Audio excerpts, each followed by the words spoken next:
Бачуугар гишүүний санаачилсан оруулж ирсэн хуулийг бол дэмжиж байгаа. Тэгээд энэтэй холбоотойгоор нэг ганц хоёр тодруулах асуулт байна. За, ер нь бол бид нар хар жагсаалт буюу одоо муу хүмүүсээ л хэрхэн яаж торгох уу, хэрхэн яаж одоо хязгаарлах вэ гэдэг талаас нь л яриад байдаг. Гэтэл сайн хүмүүсээ сайн зээлдэгч ер нь үүргээ сайн биелүүлж байгаа хүмүүсийг хэрхэн яаж урамшуулах вэ гэдэг талаас огтос ярьдаггүй. Энэ зөвхөн зээлийн хүүч байна уу, бусад одоо татвар торгуулж байна уу?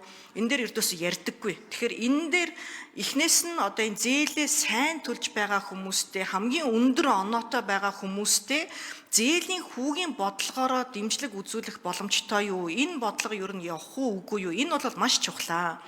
Ер нь улсын их хурлын дарга амар эсгэлэн яг энэ зээлийн хүүг бууруулах маш олон одоо бодлого чиглэлийг бол одоо явуулж байгаа.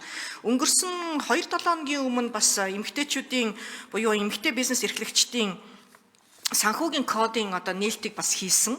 За, үүнтэй холбоотойгоор тавьж байгаа мэдээллүүд нь нийт бизнес эрхлэгчдийн 40% эмэгтэйчүүд, за аж ахуйн нэгжүүдийн удирдах албан тушаалтны 37% эмэгтэйчүүд, гэтэл жижиг дунд бизнес эрхлэгчдийн 70% эмэгтэйчүүд. Тэгэд авч байгаа зээлийн аваад үзэхлээр зээлдэгчийн дансны тоо бол эрэгтэйчүүдийнхээс 33% их байгаа байхгүй юу?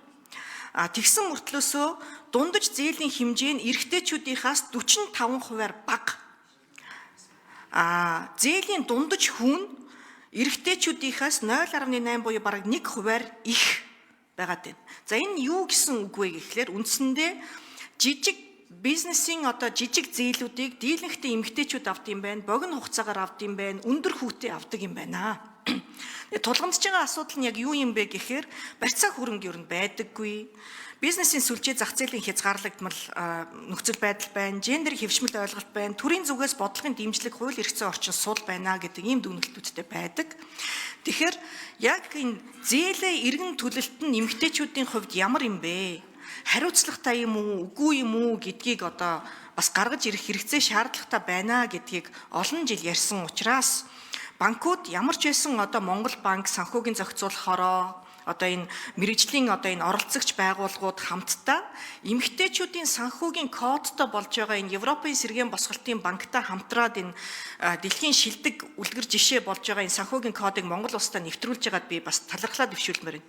Яагаад гэхлээр яг бид нар дата судалгаа мэдээлэлтэй болж байж сая тулгамдсан асуудлууд нь юу юм, хэрхэн яаж дэмжих вэ, хэрхэн яаж шийдвэрлэх вэ гэдэг нэг одоо баримттай болно.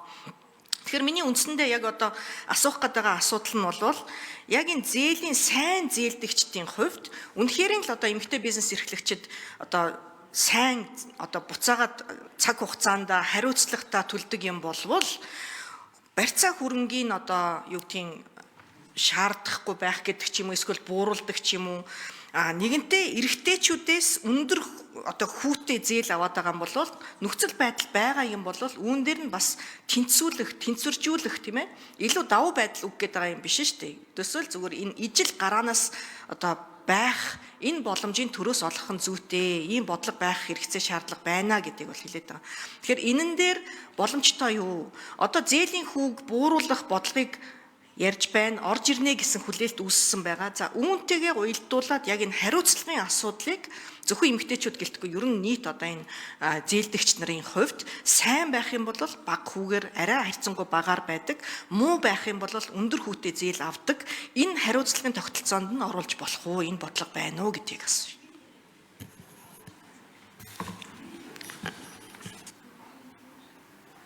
За, гишүүний асуултанд инхвэрийн Бачуугар гишүүн хариулна. Хариун заяа гишүүн маш чухал асуудлыг хөндлөө л дээ. Яг нийт Монгол улсад зээлийн багцыг харахад хамгийн чанар сайтай цаг хугацаанд төлдөг зээлдэгч нар эмэгтэйчүүд бол малчд байдаг. Эднэрт ямар урамшуул хэрэг юм бэ? Яагаад эрсдэлтэй иргэдтэйгээ адилхан байгаад байгаа юм бэ гэж тийм аргумент гараад байгаа юм. Тэгэхээр энэ онооны системлөө орсноороо цаг хугацаанд нь зээлээ төлдөг эмэгтэйчүүд байна. Дээрээс нь малчд байна. Иргэдтэй илүү одоо урамшуулнаа. Оноо нь өөрөө өсөө явчих. Оноо нь өөрөө өсөж явхаар бол зээлийн нөхцөл нь сайжраа явчихна. Энэ зээлийн хүү байна, цаг хугацаа байна. Дээрээс нь барьцаа хөрөнгийн шаардлагач буураа явчихна. Олон улсын жишээ байгаа. Латин Америкийн жишээ байгаа. Саяхан энэ кредит скоринг системлөө шилжсэнээр барьцаа хөрөнгийн шаардлага нь 12%-аар буурсан тийм судалгаа байна. За, дээр нь нэг нэмж хэлэхэд тэр иргэний өөрийнх нь оноо нь бие бус хөрөнгө болчиход байгаа юм. Тэгэхээр тэр оноонд нь суурлаад зээл авчиж байгаа. Заавал барьцаа хөрөнгө шаардахгүйгээр тэр оноо нь өндөр болвол тэр иргэн тэр дээргүй санхүүгийн сахилах баттай иргэн зээлийн иргэн төлөх нь тодорхой юм чинь илүү сайн нөхцөлдөө зээл олгоё гэж банкуд гэж харах юм. За үүнтэй холбоотойгоор бас нэг энтх болон Колумбид судалгаа хийсэн билээ. Underbanked population гэж ярьдаг. Нэг өсний одоо зээл авч чаддгүй санхүү үйлчлэгээ авч чаддгүй иргэдийг энэ хүртээмж нь нэмэгддэг санхүү хүртээмж нь энэ кредитийн онооны систем рүү орсноор энтгэд энэ системд шилжснээр 119 сая шинэ иргэн банк санхүүгийн байгууллагатай санхүү үйлчлэгээ авсан байгаа юм. Ялангуяа энэ нь бол эмэгтэйчүүд алцагдсан нутаг дэвсгэрт амьдардаг иргэд ч гэсэн бас орчиж байгаа. Тэгэхээр бол санхүүгийн хүртээмж өөрийн нэмэгдэнэ гэж та ойлгож болно.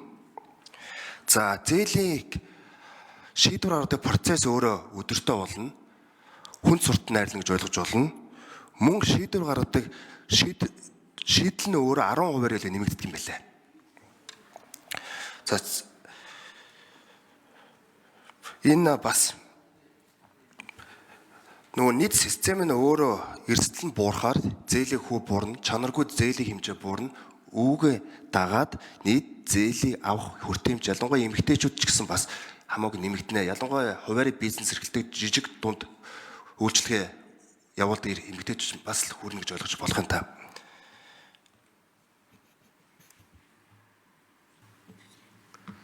За аюушин ариун зай гişүү нэмж тодруулъя. За гендерийн үндэсний хороог ерөнхий сайд ахалдаг. Гендерийн үндэсний хорооны 2021 оны 6 сарын 7-ны одоо шийдвэрээр Монгол улсад Төв Аз дахь одоо бизнес эрхлэгч эмэгтэйчүүдийн хөтөлбөрийг хэрэгжүүлэх ийм шийдвэр гараад тэгээ удирдах зөвлөлийг одоо бас байгуулад тухайн үедээ хөдөлмөр нийгмийн хамгааллын сайд удирдах зөвлөлийн дараагаар буюу би одоо бас томилогдоод ажиллаж ирсэн. Тэгээд энэ тогтоол нэгдүгээр шинжлэгдээгүй байгаа. Энийг бол одоо гендерийн үндэсний хорооныхан маань бас анхаарч шинжлэх хэрэгтэй. Тэгээ хамгийн гол яригдж байгаа асуудал нь юу юм бэ? Яагаад эмэгтэйчүүдийг онцлоод байгаа юм бэ гэхээр энэ өөрөө нэг талдаа нөгөө ядуурлыг бууруулах бодлого байдаг юм байна. Итгэлцлийн зээл гээд бүр хүүгүү барьцаагүй зээлийн одоо энэ санаачлагыг анх одоо дэлхийд гаргаад Нобелийн шагнал хүртэл одоо хүртэж байсан. Тэгээ тухайн үед оюун орол гишүүн санаачлаад гэхдээ энэ маань хууль одоо бас явж чадаагүй. Энэ хэлбрээрээ одоо ийм зээлийн бодлогуудыг гаргах боломж. За их хөрийн бачуур гэж хариулъя. Тий. Одоо эмэгтэйчүүд зээл авахд тулгамж байгаа асуудал нь бол барьцаа хөрөнгө байна. Тэгэхээр энэ өөрөө онооны системтэй шилжснээр иргэний оноо нь өөрөө бие бус хөрөнгө болчихж байгаа. Барьцаа хөрөнгө болж байгаа нэг ёсны. Тэг үүгээрээ дамжуулаад санхүүгийн үйлчлэгээ авах хүртээмж нь өөрөө нэмэгдэх юм аа гэж хэлмээр байна. Яагаад гэвэл тэр иргэнийг оноо тодорхойлно. Тэр оноогоо өсгөхийн тулд иргэн өөрөө санхүүгийн хариуцлагатай сахлах баттай байна. Эргээд банк харахад өндөр оноотой иргэн юм чинь энэ зээлээ иргэн төлөх нь тодорхой юм чинь. Тодорхой. Энэ утгаараа зээлийн нөхцөлөө сайжруулаад зээл болгоё. Хэрвээ тэр иргэн өөрөө санхүүгийн боловсрол нь өндөр иргэн болвол ойлгоно. Би хэрвээ зээлээ цаг хугацаанд төлөхгүй миний оноо буурах юм чинь би ч гэсэн бас цаг хугацаанд төлөх ёстой гэд. Нэгээс нь энэ хуурдалд байгаа харьцаа байгаа даа. Тэр оноо бол хамгийн чухал зүйл болчиход байгаа л да тухайн иргэний. Яг санхүүгийн харилцаа.